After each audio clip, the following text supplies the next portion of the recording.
I'll interrupt business, and the question is the House to now adjourn. Mr. Richard Delariva. Thank you, President. This evening is for the Premier, and it relates to some ongoing problems that have been reported to me by Pauline and Clive Carter, and they are happy to be on the record for this adjournment. Pauline and Clive Carter have a company called Clive Carter Motorcycles based in Ferntree Gully. These matters extend back to 1991, where Clive Carter and his son were accused of and subsequently charged with assault of the nearby motorcycle shop owner by police from the local area. The matters were dealt with through the Supreme Court, then the County Court appeal, then to the full Supreme Court, remitted back to the County Court, and then back down to the Box Hill Court where convictions were upheld. This was, I understand, a bit of process that went on for close to 3 years from the initial charge to the final hearing, this finding being delivered in November 1993.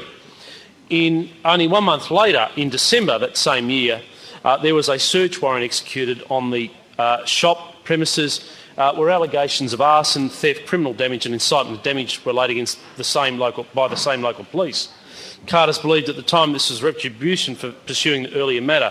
This matter, on the information of the Carters, was dealt with for nearly 2.5 years and went to trial, and they were subsequently found not guilty on 15 March 1996.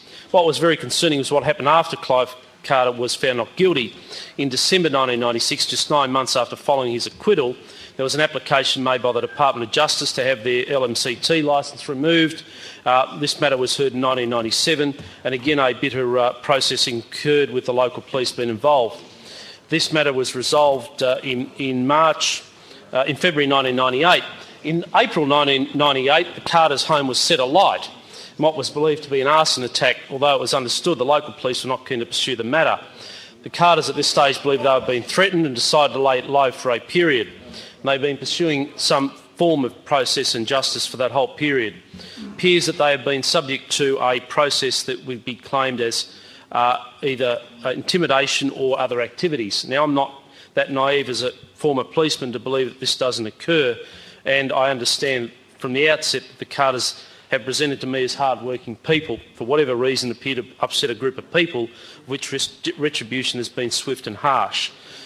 My understanding is, with the limited time left, that there is a series of coincidences of certain events in a sequential manner that would form the view that they've been persecuted, and it seems very odd, as a former detective, being able to put together the pieces. So the action I call in the 15 seconds is for the Premier to not let others like the Carters suffer the wrath that is hell-bent on damage, and to implement a Victorian Integrity Anti-Corruption Commission so that matters such as those that I've revealed tonight may be investigated properly, fully and finally.